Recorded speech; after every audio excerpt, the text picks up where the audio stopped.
उत्तर प्रदेश से लेकर पूरे भारत के 21 राज्यों में भले ही भारतीय जनता पार्टी का डंका बज रहा हो, लेकिन विपक्ष लगातार मजबूत स्थिति में खड़ा होता भी दिख रहा है। सड़क से लेकर संसद तक विपक्ष तमाम सवाल भारतीय जनता पार्टी के सामने खड़ा कर रहा है और इन गंभीर सवालों का जवाब देने में केंद्र की मोदी सरकार को एक नहीं बल्कि 10 बार सोचना पड़ रहा है। इस बार लोकसभा में कांग्रेस के किस सांसद ने ब्रह्मपुत्र नदी में बन रहे बांध को लेकर चाइना की आलोचना की और आखिर ये आलोचना क्यों की गई? इस आलोचना में केंद्र की मोदी सरकार को क्यों निशाने पर लिया गया? इस मुद्दे पर केंद्र की मोदी सरकार को जवाब देने में किन किन उलझनों का सामना करना पड़ रहा है और विदेश राज्य मंत्री कीर्ति वर्धन के सामने सांसद ने कौन कौन से सवाल दागे और इन सवालों का जवाब देने के लिए कीर्ति वर्धन को क्यों 1000 बार सोचना पड़ा? ये कुछ ऐसे सवाल है जिनका जवाब अपनी आज की इस रिपोर्ट में हम आपको दिखाएंगे भी और बताएंगे भी।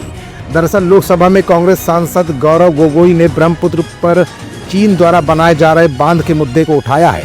उन्होंने कहा कि क्या इस सरकार को पता था कि चीन इस तरह का बांध बना रहा है और इस विषय को अंतर्राष्ट्रीय मंच पर उठाने के लिए सरकार ने क्या किया है? कांग्रेस सांसद ने कहा कि चाइना का हालिया फैसला भारत की जल सुरक्षा को लेकर गंभीर चिंता पैदा करता है। लोकसभा में कांग्रेस सांसद गौरव गोगोई ने शून्यकाल के दौरान इस मुद्दे को उठाते हुए कहा कि ब्रह्मपुत्र में जल प्रवाह पर चाइना के असंतुलित नियंत्रण के बारे में रक्षा मंत्री राजनाथ सिंह और विदेश मंत्री एस जयशंकर दोनों को पत्र लिखा गया है। ब्रह्मपुत्र असम की जीवन रेखा है और भारत की एक प्रमुख रणनीतिक परिसंपत्ति है। उन्होंने कहा कि यारलुंग जांगबो ब्रह्मपुत्र पर दुनिया का सबसे बड़ा बांध बनाने का चीन का हालिया फैसला भारत की जल सुरक्षा को लेकर गंभीर चिंताएं पैदा करता है।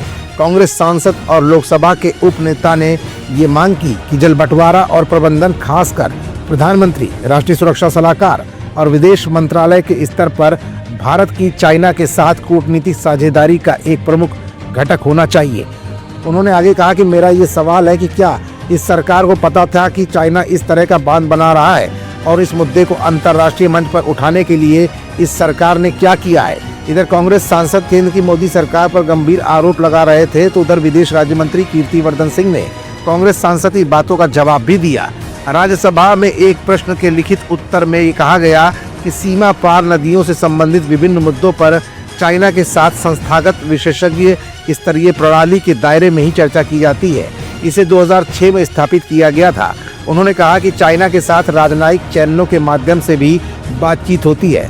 फिलहाल दिल्ली विधानसभा चुनाव और उत्तर प्रदेश में हुए मिल्कीपुर विधानसभा उपचुनाव के बाद आत्मविश्वास से लबरेज भाजपा को कांग्रेस से एक बार फिर झटका मिला है। संसद में माहौल गर्म है और एक के बाद एक विपक्ष के तमाम सवाल सरकार की नींदें लगातार उड़ा रहे हैं।